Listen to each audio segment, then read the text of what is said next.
What is going on, guys? You're doing another video, and welcome back to another episode of Umineko When They Cry. Last time we left off, we learned a little about the servants of the house, and yeah, I feel really bad for them, especially Sanin. I mean, she kind of can't really stand up to herself because she's serving these people, and they were kind of dicks to her. So yeah, we're just going to be continuing, and I still kind of feel like crap, so if my voice sounds like shit, you guys know why. Let us continue. Oh, and also, it was about, like, a dinner we were about to go to or something. Yes, we realized that if we made her stick around for any more light conversation, it would actually make it harder for her to do her job. We got up off our butts to avoid interfering with her work any further. Oh yeah, we're gonna go to the mansion now, so I can add character bios. I'm kinda hungry. Oh yeah, the dick servant who I thought was a good person until last time. どこぞの有名ホテルでシェフをやってたらしくて、かなり料理の腕があるんだぜ。ほうほう、それ楽しみ。行こうぜマリア。ガツガツ犬みたいに食い散らかすぞ。犬みたいに食い散らかす。ダメダメ。バトラ君の言うことはいちいち真に受けちゃダメだよ。I swear this is gonna cause conflict eventually in the story. 全部冗談なんだから。One of these times, I'm gonna be right, aka Battleware. I know I always say I'm, but like, it really puts you in the character's shoes for this. And George is gonna say something that's wrong, Battleway's gonna say something that's right, and Maria's gonna be like, George is the one that's right, so I'm gonna believe him. さあ、行こう行こう。Under San San's guidance, we headed towards the mansion.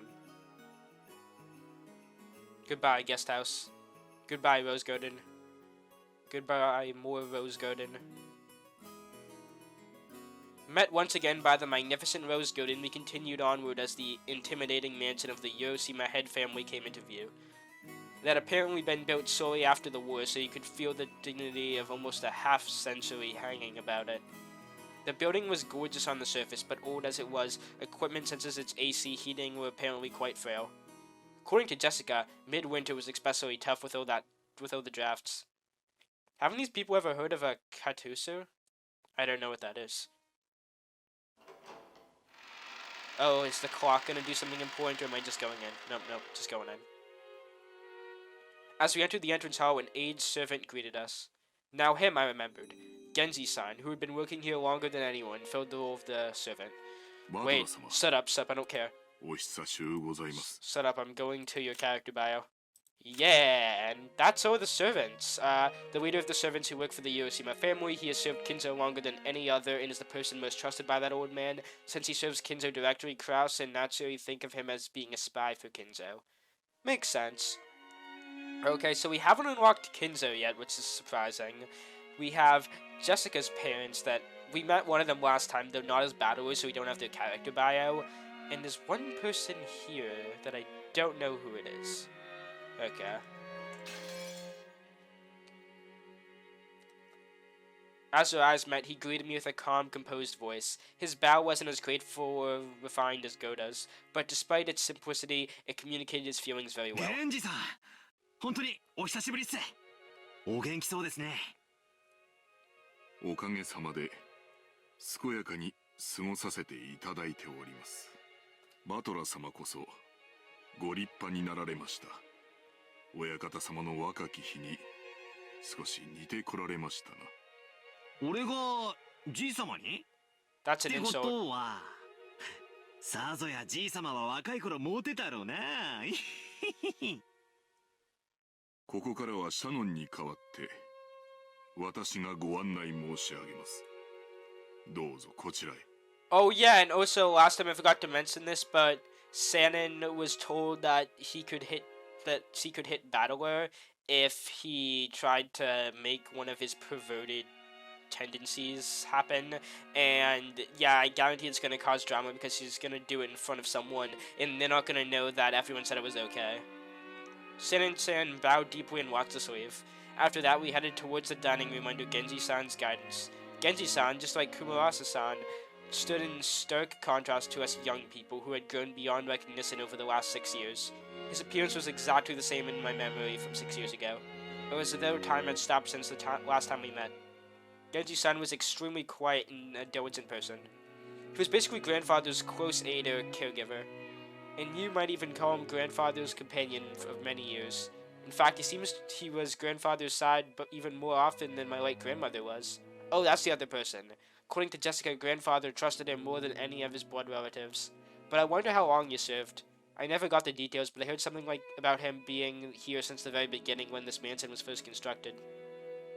Which means that he's dedicated half of his life to serving here. It's easy to see why he's so trusted. As we passed through a massive hall that extended up into the second story of the mansion with no separating floor, I spotted something that hadn't existed in my memory of 6 years ago. What are we gonna find? Huh? What is this? Is it a painting?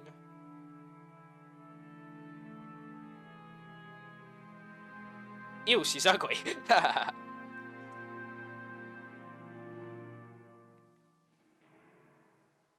Just a painting, by the way. Don't try and go for her, you know what. It was an awfully big portrait hanging right in front of the stairs that rose to the second floor. Without thinking, I stopped walking, captivated by it. Since I'd stopped so fast, Maria, who was following behind me, ran into my back. ああ、悪い。なあ、ジェシカ。あんな絵、前はあったっけ？ I pointed at the big, prominently displayed portrait in the hall. Everyone else stopped too. ああ、そっか。バトラが来てた頃にはあれはかけられてなかったっけ？い Is つ it a からだっ cursed たか painting? な。確か僕の記憶が正しければ一昨年あたりだったと思うよ。さようでございます。一昨年の4月に親方様がかねてより画家に命じて描かせていたものをあそこに展示なされたのでございます。あのじいさまがね。 Is わ that ざわざ描かせて。 is that the grandmother when she was younger? The portrait suited this Western mansion, and that woman in the elegant dress gave off a sense of refinement. I couldn't have guessed her age, but her sharp eyes and strong will she seemed to possess made her look youthful. She seemed somehow different from the composed, middle-aged woman you often see in famous pictures. If she had normal black hair, I might have assumed it was a portrait of my long-deceased grandmother in her prime. However, she had a beautiful blonde hair and didn't look Japanese at all. Who is she? 誰だい？このご婦人はよ。 Maria answered that simple question enthusiastically as though proud she knew the answer.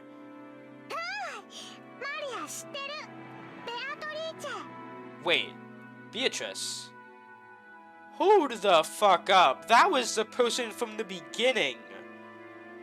That was the person that he was just like, Beatrice, smile for me again. Okay, something's definitely going on. ベア、なんだって？ Nani? ベアトリーチェ、魔女だよ。バトラ君は昔聞かされたことない？ She's a witch. 魔女？ Well, I guess now we have the wits, but where's the rondo of reasoning? って、この島の？ Is there an Oyashiro-sama of this island? I think I already said this, but Rokinzema is a small island, only 10 kilometers in circumference. However, that's actually pretty massive considering that only the Hiroshima family lives here. So only the harbor and the area around the mansion was set up to be lived in. Beyond that, the island remained as untouched when it was uninhabited. The vast and empty forest had absolutely no lights, phones, or people passing through. To understand how dangerous that is, you need to forget your common sense as a city dweller. After all, if you happen to fall down a hole in the depths of the forest and sprain your ankle, no one would come to save you, no matter how much you cried or screamed.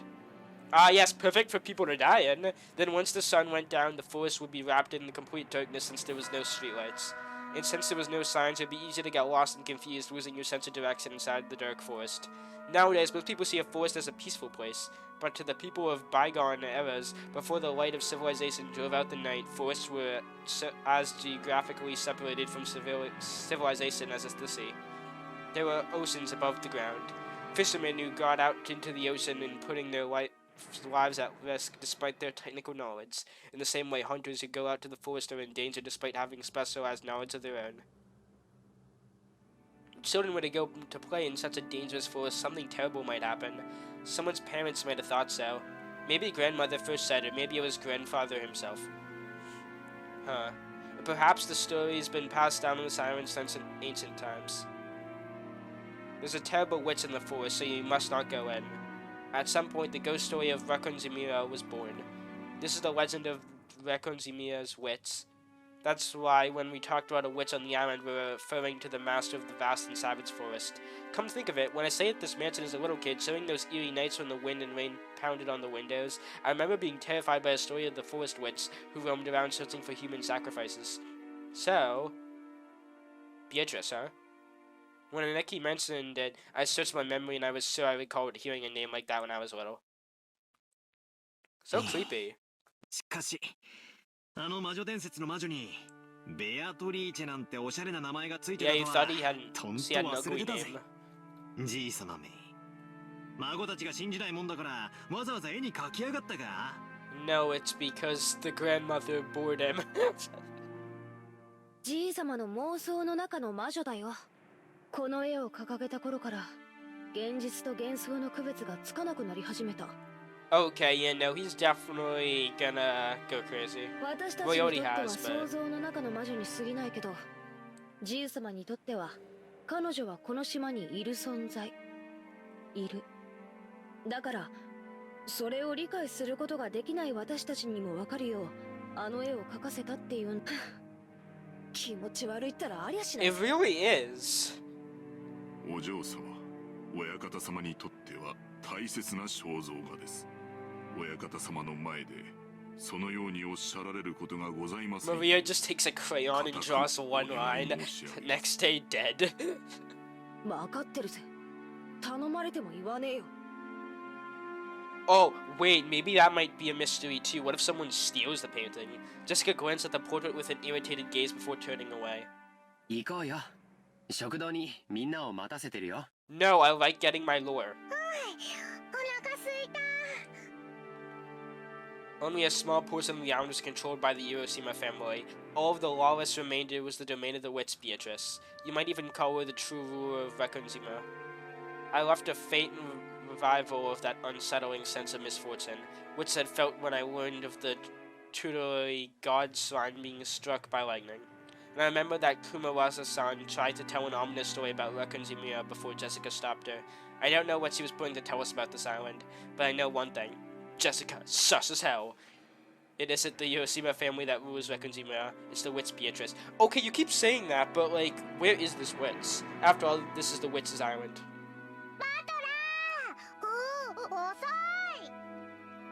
When I looked around, everyone was already heading towards the dining room.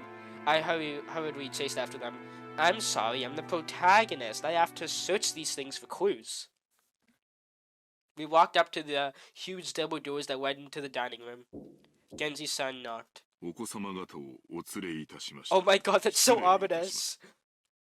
The doors opened and we were invited inside. I really like that music. The dining room, which looked exactly like you'd imagine a rich person's dining room to be, had a super long table that was obviously positioned with no purpose other than to make the guests conscious of their rank. Our parents were already sitting in accordance with that ordering. 遅えぞガキども早く席につけよ You're ugly, dick. The old bastard pressed us to sit. The only gasps in the group of people were the spots we were supposed to sit, which only made us feel our turdiness all the more. The seats at the head of the table, called the Incipient's chair, was for the most highly ranked reserved for grandfather. It was still empty. He probably wanted to sow a blast for dramatic effect. From the perspective of someone facing the Incipient's chair head-on, the seating order went from left to right with the lower-ranking seats progressing in rows of two further away from it. So the left-hand side of the first row closest to the Incipient's chair was where Uncle Cross should have sat, since he was the second highest in rank. It looked like he hadn't arrived yet, so that seat was empty. Across from his chair on the right side of the first row sat the eldest daughter of the family, Aunt Eva, who was the third highest in rank. The left-hand side of the second row was for the fourth highest in rank. There sat my damn dad, Rudolf, third of the siblings. Across from him on the right side of the second row sat Aunt Rosa, the youngest sibling. At this point, you might expect their husbands and wives to come next. But nope, the left-hand seat in the third row, rank number 6, belonged to Jessica. Opposite her was George and Eki, and I'm last. I sat next to Jessica. Oh. And Maria sat across from me. Cool. Then finally next to me on the left-hand side, give me the character bio. Opposite of her was Uncle Hideyoshi. Next on Natsuri is the 6th row, and the final seat on the left-hand side sat Kiri-san. The seat opposite to Kiri-san was empty, even though silverware had been set there and everything. According to this ranking system, the spot was where Aunt Rose's husband should be sitting. Even though she wasn't supposed to be coming, his place was made up. Normally, ranking systems of this sort give spouses equal positions as their partners, but the Yoshima family system was unique. Maybe it's a remnant of male chauvinism. If you start with the assumption that a woman's womb is just something to be borrowed, then the children of direct descent would come first, directly followed by the grandchildren. In other words, spouses have no blood ties, and therefore placed at the end of the line. It's terrible, but by this system my grandmother would have ranked even lower than me if she was still alive. In their youth they obey their father, after they get married, their husband, after aging their children. There's the old saying, women have no hope. That's sad. Long ago, when I was still incapable of figuring this all out, I thought it was so great that we could all chat in our little groups, adult siblings with cousins. However, now that I can re-examine the seating order after growing up a bit, it stirs up some very complicated feelings in me. Natsui, who was married to the eldest son and was the de facto number 2 in managing the system, sat to my right. Oh my god, I really do feel like said, which meant that she was 2 steps lower than me in the ranking order. It was hard to imagine what might be going on inside her heart. That's why I made a small apologetic gesture towards her before sitting down. Character bio. Give me your character bio. ああ、はい。食ったり食べたり食事したりしてたらいつの間にかこんな身長に。さすが男の子ね。 Character 身長はい bio. くつくらいあるの？ 180かな。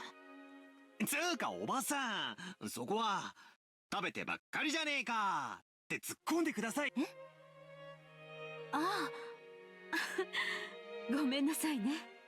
After a short pause, he did laugh at me, but it seems he couldn't quite figure out what she was supposed to be laughing at. This woman is, yes, character bio. Character bio. She's the wife of the oldest son of the family, meaning she's my father's oldest brother's wife. It is simpler if I just call her Jessica's mother. It feels bad to say it like this, but while I didn't exactly dislike her, I didn't particularly like her either. She hardly ever spoke with us kids, and all my memories of her involve her talking to the adults about complicated things with a scary look in her eyes. Character bio. Yeah.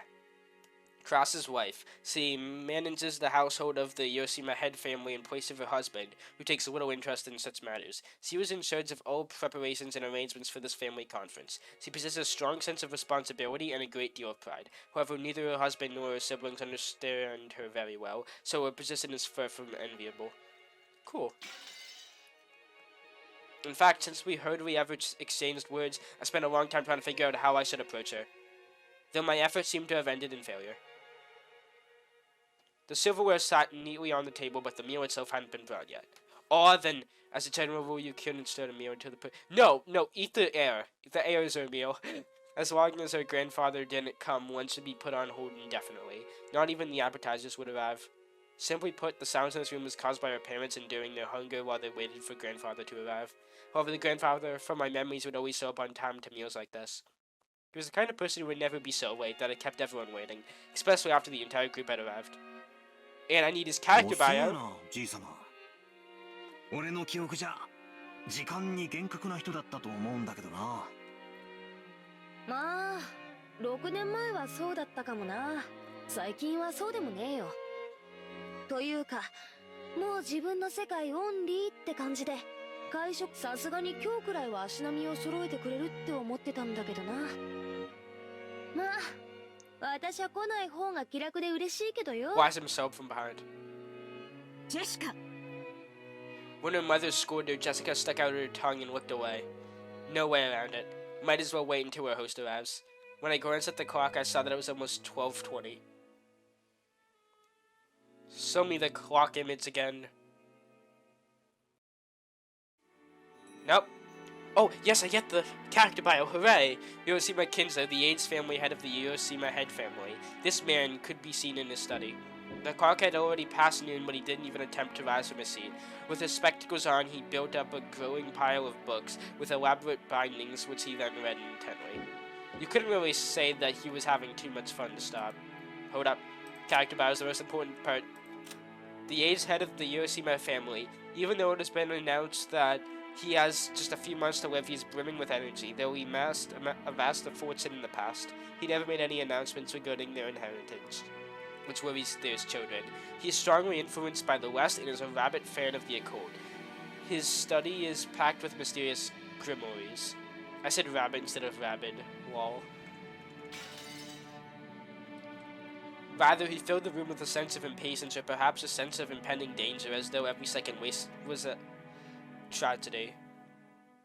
In the sealed room, a dense dust, oh my god, the painting, danced through the air, which was thick with the sense of chemicals that exuded a mix of suspicious odors. Those odors were somehow sweet and heavy. If anyone with a normal nose came in, the first thing they'd do would be to open a window and ventilate this room. The knocking against the study door had been going on for a while, a voice calling father sometimes mingled with the knocks. As Kinzo heaved a deep sigh, he shut the old book in his hands and slammed it on the table. Then he yelled at Crash, who was still knocking on the door. Yakamoshi!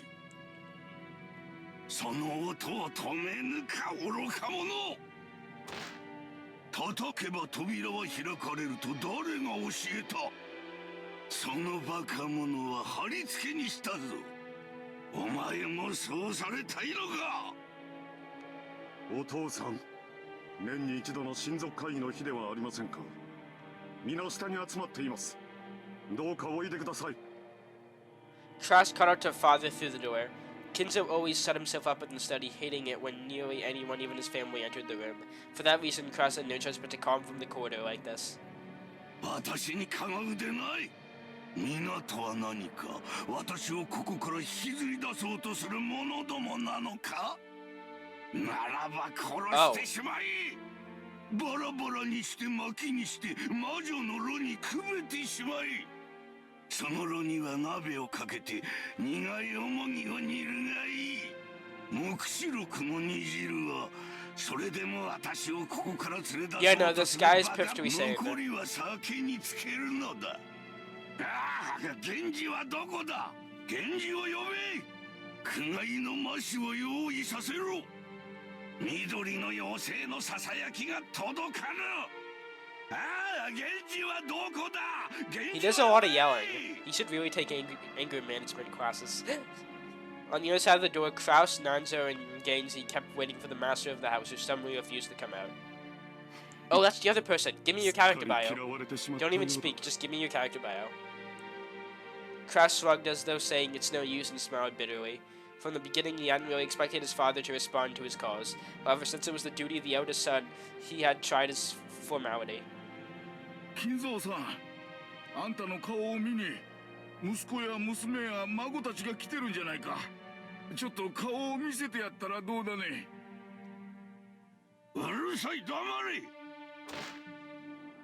私に意見するというか何条。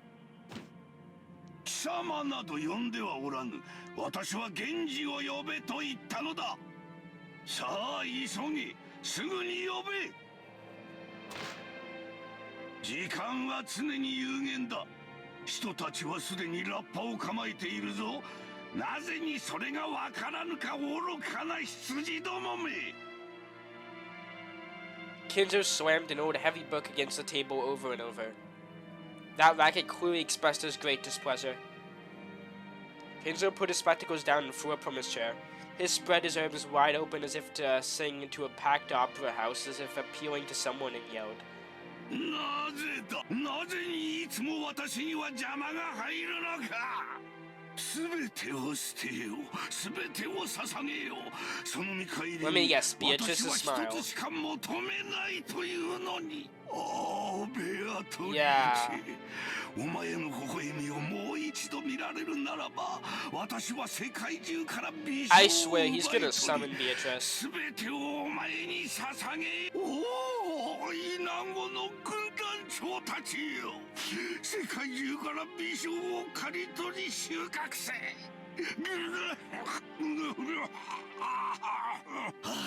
すべてが汚らわしい。すべてが煩わしい。なぜこの貴重な一日に私は邪魔を受けねばならぬのか。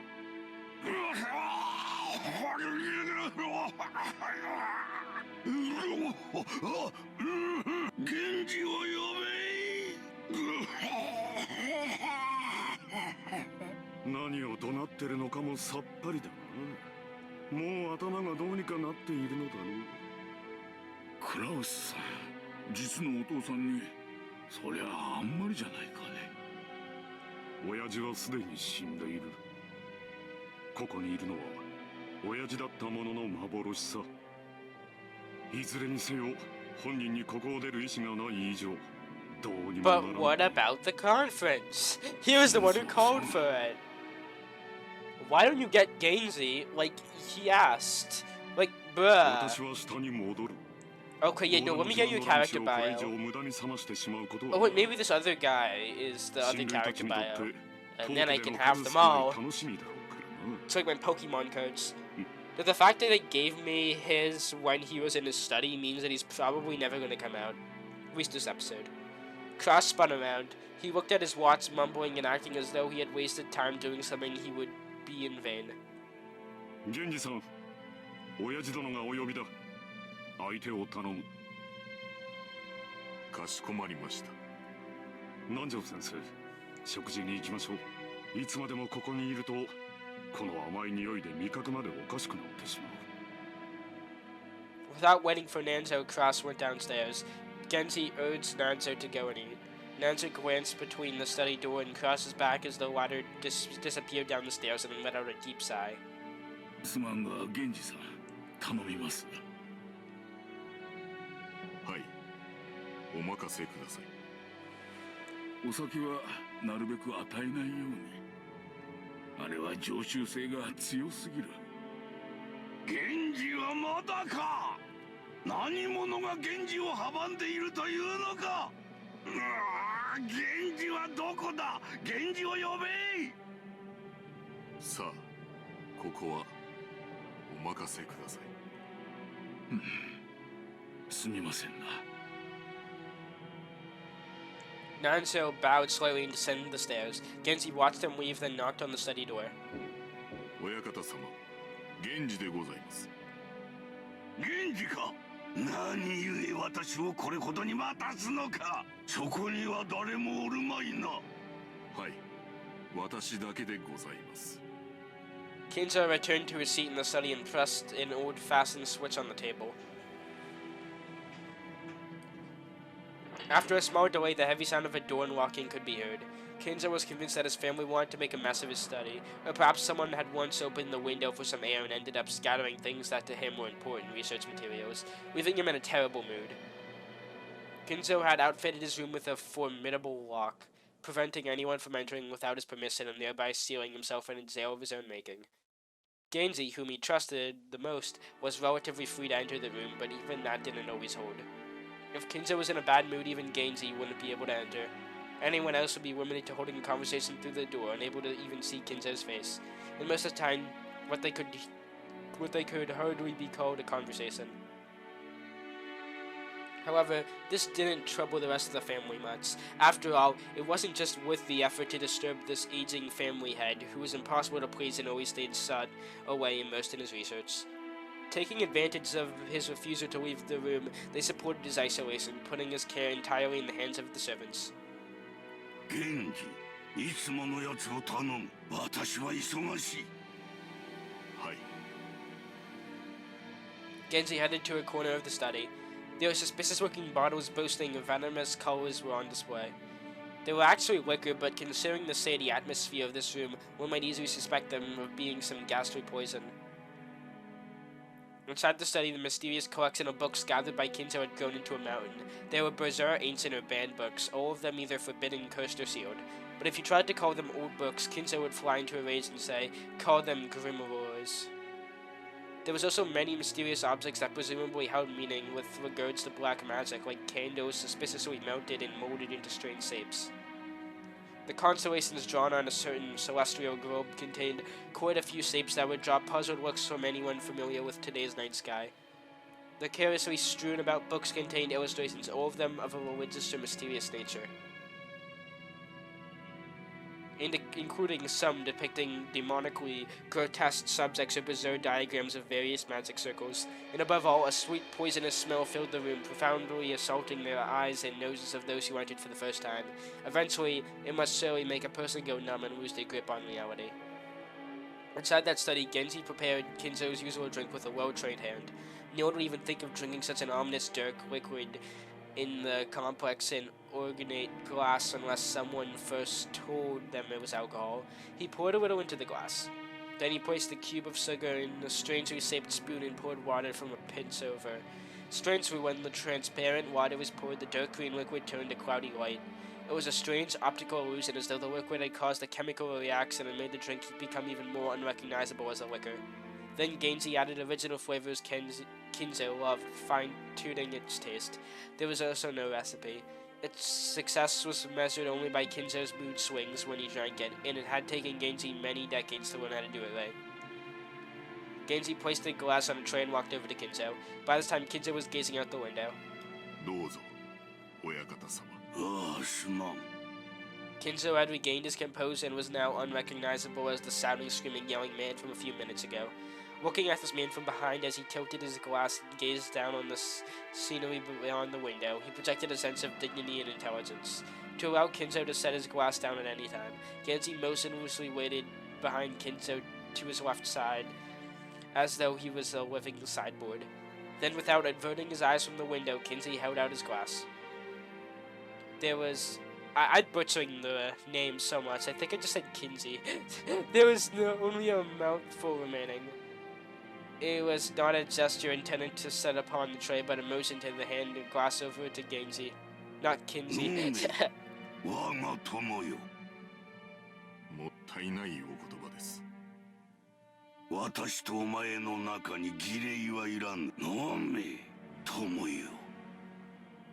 いただきます。 Genji respectfully received the glass and inclined it as little to taste its contents. After that, he gulped it down. お前が作るのを真似ているのだがどうにも同じ味が出ぬ。お前が作る方がうまい。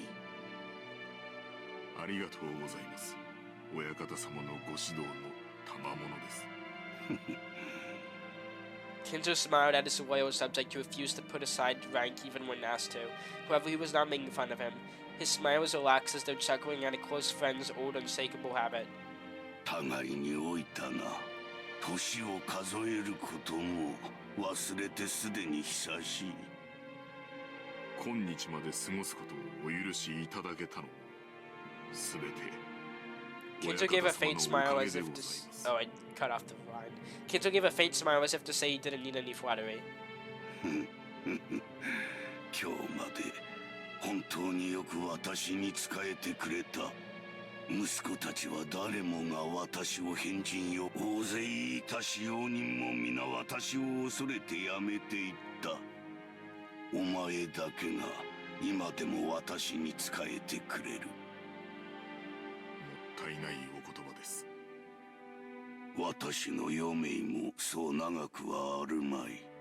息子たちは私の遺産がいつ転がり込んでくるかをうろうろ待つ。I mean, that's half true. Some of them are, some of them aren't. クラウスの愚か者は金を湯水のように使い、一枚の金貨を売るのにそれで金を稼げたなどと妄言を。エヴァは金の亡者だ。あやつは私を鶏か何かだと思っておる。死んだらガラにして出汁まで取る気だ。ルドルフの間抜けは女遊びばかり。ローザはどこの馬の骨ともわからん男の赤。ジェシカは無能で無学だ。ジョージには男としての器がない。バトラーは後ろ宮家の栄養を自ら捨ておった愚か者だ。マリアなど見るのも汚らわしい。なぜだ、なぜに後ろ宮の血はこうも無能なのか。私の築き上げた栄光を受け継ぐにふさわしいもの。ああ、分かっておるとも。これがベアトリーチェの呪いであることも分かっておる。黄金の魔女め、それが私への復讐のつもりか。 Yeah, no, conversations when he's in them are definitely interesting, to say the 憎み least. たくば憎むがよい。逃げたければ逃げるがよい。逃がさぬ逃がさぬ逃がさぬ逃がさぬわ。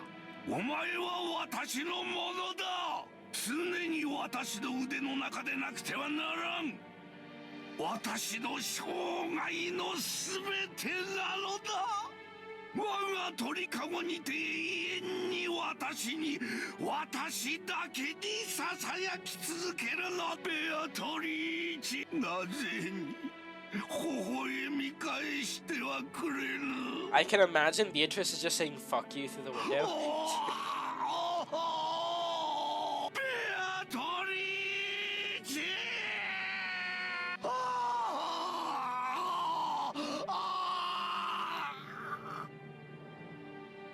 After howling, Kinzo choked once again. Genji set the tray and glass down and rubbed his master's back. Genji's facial expression did not change. It was always like this. すまぬ我が友よ。 When his seemingly deranged fits subsided, Kinzo regained his composure once again. It was like seeing two different people, in a loud Kinzo and a composed Kinzo living together inside one body. 故に私は決心した。このままぼやききった余生を怠慢に過ごすことなどもはや耐えられはせん。この身に最後にとするコインがあるならば、それを悪魔たちのルーレット。魔法の力はいつもかけるリスクで決まる。日本古来の呪術である牛の国参りがそうであろう。7日間儀式を目撃されてはならないというリスクを支払うからこそ魔力が 7 宿 days, る。 what?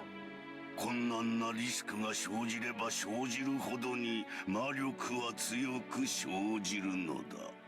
神話に登場する数々の奇跡は天文学的リスクに奇跡的な低確率を得て、モーゼが海を割ったのは神の奇跡ではない。蹂躙の計りに乗せられ軍勢によって航海に追い詰められ What are you talking た about? 絶対絶命のリ I'm スク so が奇 confused. 跡の魔力を生んだのだ。同じことが同じ規模で繰り返されようとも再び海が割れることはないだろう。なぜならモーゼは力ある者たちのルーレットの遊戯。 Okay, now we're talking about putting the Red Sea, I get that. First I was confused. I don't know if this is because I'm kind of sick at the moment or if my brain just went dead. その天文学的確率に勝利できる力。そう、奇跡をつかみ取る運気はすなわち魔力なのだ。強大な魔力を得るためには絶望的なリスクを背負わねばならぬ。魔力持たぬ者はそれを賭けでなく自暴自棄と呼ぼう。しかし真に魔力ある者はその奇跡をつかみ取り神秘を成就させるのだ。もしも私にその魔力があるなら私はその奇跡をつかみ取るだろう。生涯を費やした願いを実現できるだろう。 Kinzo looked up at the sky outside the window. He spread his arms as if appealing to someone up in the skies. もし私にその奇跡を手にする資格があったなら、おお、ベアトリーチェ、ベアトリーチェ、お前の愛くるしい笑顔をもう一度だけ見せてくれ。どれほどの月日を経ようともお前の面影が消えることはない。ただお前の美少が見たい、それだけだ。お前から授かったものを全て返そう。あの日からの栄光を全てお前に返そう。富も名誉も黄金もいらぬ。お前に授かった全てを返そう。私はただお前の美少が見たいだけなの。五章だ、ベアトリーチェ。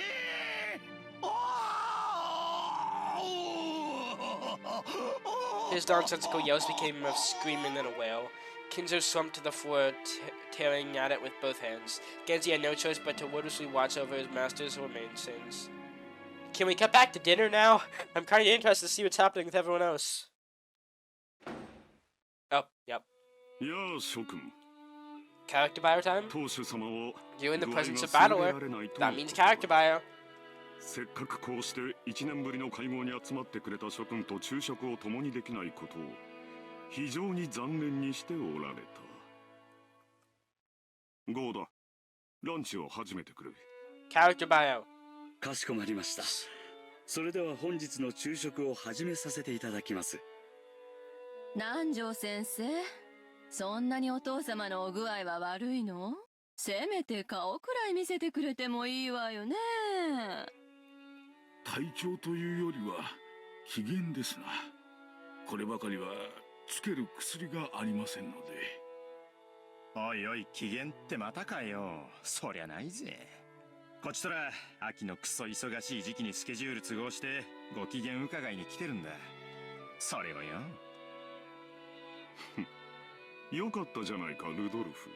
ご機嫌は伺えたんだ。それとも不機嫌な親父殿を私に代わりお前が説得して連れてきて。まさか。 Rudolf shrugged.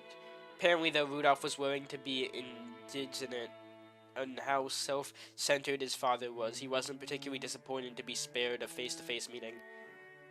夕食までにはその機嫌治りそうなの？クラウス兄さん。そんなことは知らんよ。親父殿に直接聞いてみるといい。もっとも声をかけない方が機嫌の治りは早いと思うがね。源氏さんだけだよ。じい様の機嫌を直せるのは。情けないぜ。自分の親の機嫌を使用人に直させるんだからよ。ジェシカ、余計なことは言わなくていい。She planned for a complaint to be heard only by her cousins, but it had even reached Krause's ear. Scolded Jessica. Jessica scolded and scowled and turned away, sulking. 機嫌がうんぬんってことは病状はそんな悪くないんじゃねえの？元気がないってんならともかく機嫌が悪いってのは少なくとも気はしっかりしてる証拠だぜ。おじい様は特に強い気力をお持ちだからね。でも体が必ずしもそれに伴えるとは限ら。去年からずっと余命3ヶ月って言われ続けてる。 But that was a year ago. 最初の診断が正しいならおじい様は気力だけで流らえてるってことになる。気遣ってあげないといけないよ。 One stood with the family's head seat still open. No, no, no. Character bios. Where are they? They're missing. Wait. The man who should be sitting there had already grown old, and the brilliant glory which had rebuilt the Ushiromiya family in the span of a single lifetime was being forgotten. Even though that they were beginning the meal, that the seat still empty, no one felt there was odd anymore. Oh. That's a creepy transition. Okay, what hour are we at? Is this at night?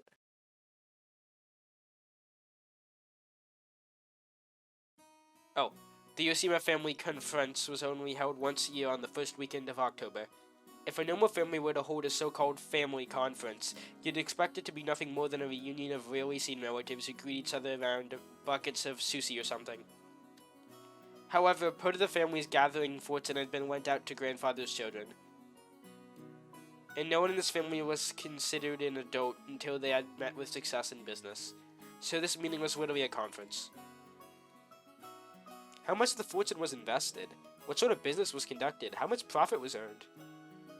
As a result, how much of fortune borrowed from the main family could be repaid? Possibly, how much more would be borrowed for future business ventures? What lessons had they learned, and what could they learn from their mistakes? It seems that topics like this were discussed very seriously in the past. In my dad, since it was like lying on a bed of nails, apparently it used to be a very serious family meeting where people were bathed in scornful and angry voices, and some people even got slapped despite their age. I kind of want to see that now. However, that had become a thing of the past. Now, with everyone pursuing their own business ventures and achieving success, it is becoming a more normally year get-together. How long have I been doing this for? Feels like forever. 44 minutes, yeah, no. It definitely does feel like forever with all of the things getting set up. The absence of the man who was the source of all this trouble, regardless of the reason, probably made today's lunch taste much more delicious. The phrase, while the demon is not around, everyone can relax, comes to mind. Anyway, let's introduce Jessica's father, whose face I haven't seen for 6 years. The man sitting to my father's left is his older brother and Jessica's father, Uncle... This name sure is easy to read. Kraus. Now that we've gotten used to this string of weird names, our perspective is totally skewed, so Kraus doesn't actually seem that bad. It even starts to sound kinda cool. Just like with Aunt Natsu, I don't have any memories of speaking with Uncle Kraus. He never become one to chat to children, and I felt like he was always talking with the adults, just like Aunt Natsui. According to my father's gossip, he was a spiteful and violent man. If what he said is true, Uncle Kraus used to be very domineering from his position as the oldest sibling, and was despised by all the other siblings. Though despite that, the siblings all seemed to be chatting happily together. Oh well, even if their relationship was bad when they were children, sometimes when people grow up and live apart from each other, their relationships change. That's probably what this was. After all, they had children about the same age.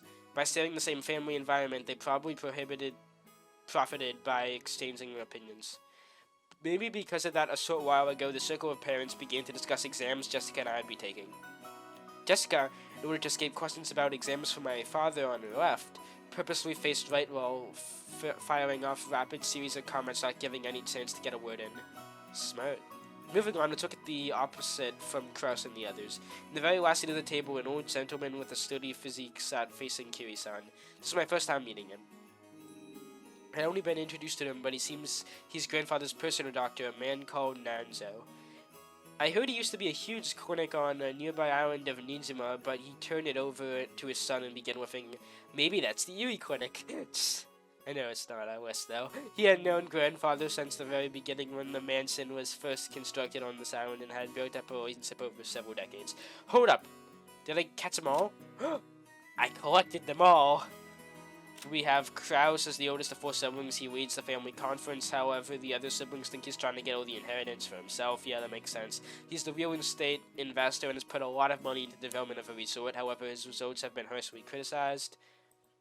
And Kinzo's attending physician and a long-time friend. He once ran a hospital at Ninjima, but he turned it over to his son and now enjoys his old age in peace. Now that Kinzo's constant suspicion has reached extraordinary heights, Nanjo's one of the very few people he trusts. Thanks to Nanjo's big-hearted nature, he's been able to continue his friendship with Kinzo despite the latter's tendency to fly into a rage that the slightest provokes him.